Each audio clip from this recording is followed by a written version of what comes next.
All right, so Tom, you've heard what Steve had to say.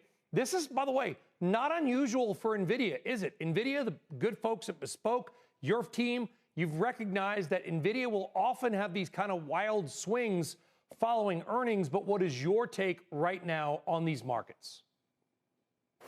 Well, I think I'm going to kind of add to what Steve said. I think the crypto market has been limping along since October 10th because on that date was a negative shock. I mean, today's stock market looks a lot like an echo of what happened October 10th. But on October 10th, that liquidation was so big, Brian, it really crippled market makers. And our market makers are critical in crypto because they provide liquidity. I mean, they act almost as the central bank in crypto. And if they've got a hole in their balance sheet that they need to raise capital for, they need to reflexively reduce their balance sheet, reduce trading, and if prices fall, they've got to then do more selling. So I think that this drip that's been taking place for the last few weeks in crypto reflects this market maker crippling. And so in 2022, it took 8 weeks for that to really get flushed out. We're only 6 weeks into it. So I kind of concur. I think crypto, Bitcoin and Ethereum are in some ways a leading indicator for equities because of that unwind and now this sort of limping and weakened liquidity. Well, that was the point that my very, very smart team behind me, we put together for the top of the show, which was showing that Bitcoin turned down today before the market did. All right, take us back. So October 6th, I think it was October 6th or 7th, Bitcoin hit 125,000. Yeah, a couple days later, it was still around 120,000. Now, obviously, Bitcoin's at 86 and change. So what specifically occurred on or around October 10th that would lead us to where we are now on what, November 20th? Yeah. Well, Steve actually pointed this out. There's a lot of what they call automated processes in crypto. One of them is called ADL, okay, and that's an automatic liquidation feature that would take place if someone's account or their collateral drops in price. It's essentially like a margin call.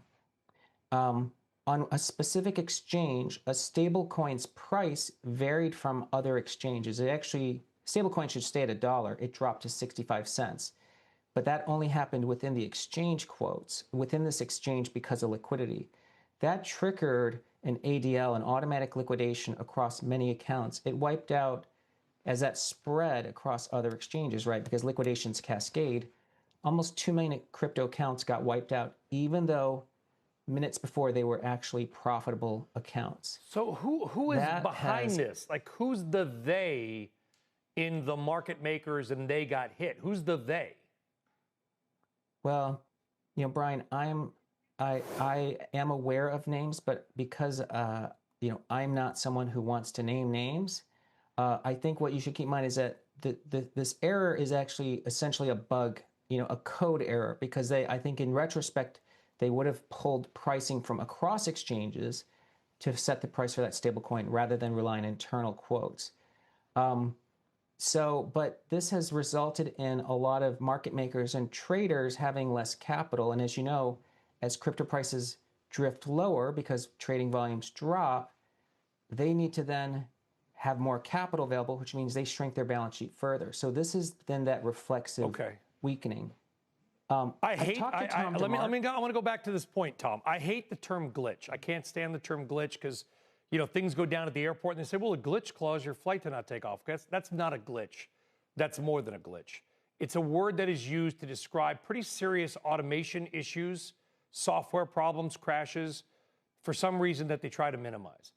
Is this some kind of a software bug that's causing part of this? I'm trying to follow exactly what you're hinting around about.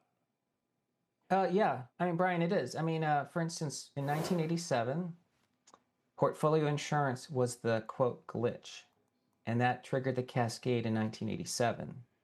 And so the industry learned and then never offered that again. In 2009, it was really the collateral wasn't secure in real estate in these packaged subprime mortgages. Now, the industry learned and they recoded that. I'm talking about Wall Street, but then regulators came in and like overregulated. That was the negative effect of that. In crypto, this code of ADL and the way they pull prices is never going to happen again. The good news is we're not going to have overregulation in crypto, but now we have to deal with that liquidation effect. 2022 was a big liquidation, and it took 8 weeks.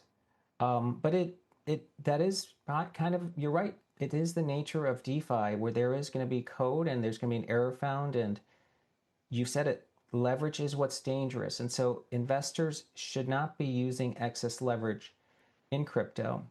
But you Tom implied DeMark, it in 2022. In 2022, we had what you would call a 6-week washout, maybe because of this, again, not using the word glitch, this software or coding problem or mistake.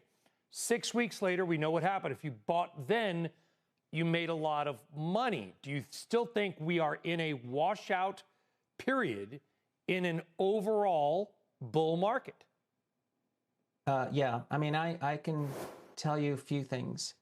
Whether we're talking to macro funds or to crypto funds, they are sitting on piles of cash. People are sitting on their hands because they know there are these plumbing problems and these crippled market makers. They're not going to try to be heroes and step in here. So when we look at those prior corrections, even Bitcoin in the last few years, Bitcoin last year had some really ugly corrections. Each of them had the recovery, right? The rise from the low was faster than the drip to the bottom.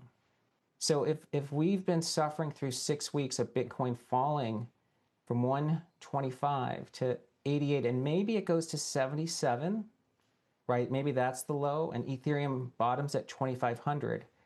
The recovery from there to all-time highs will be faster than the decline. That's what happened in every crypto decline, because what you have is all this spooled up energy.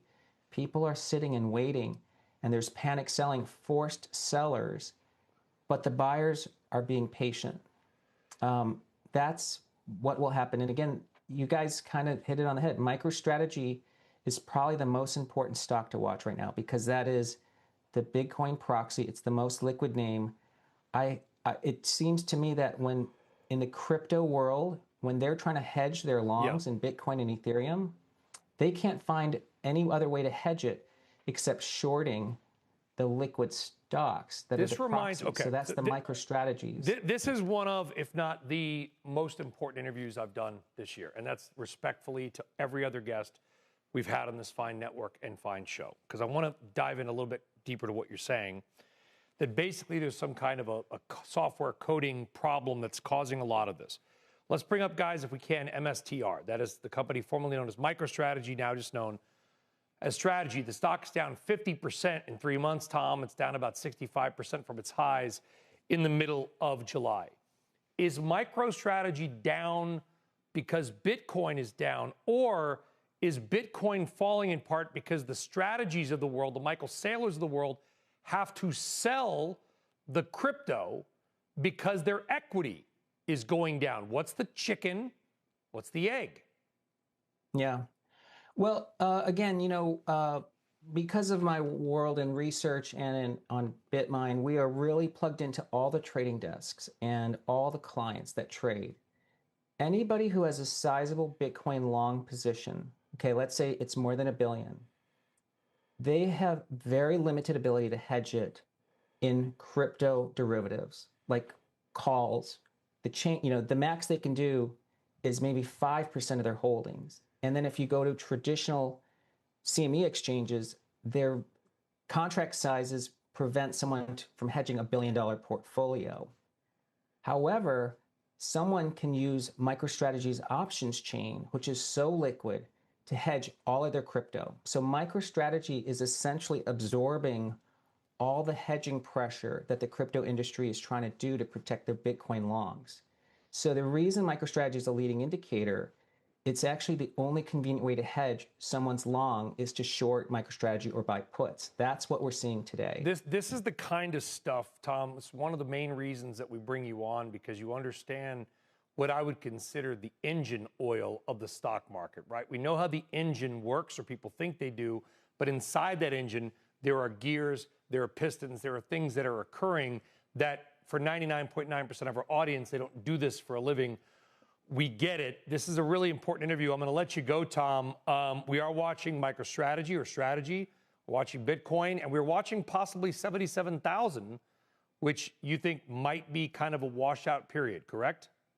Yeah, that's right. Tom DeMark, who is an advisor to BitMine, very well known really to me, giving us a lot of insights. Yeah, he's watching that. Actually, MicroStrategy at this level here probably is when you want to ratchet into the longs, and Bitcoin maybe just a few $1,000s lower. So we might be at a bottom for Strategy. Yeah. Looking at maybe the DeMark indicators named after Mr. Tom DeMark. It's a technical indicator watched by a lot of hitters on Wall Street. Tom Lee of Fundstrat, appreciate your time. Really super smart interview. As always, Tom, have a great day. Thank you. Thank you. All right.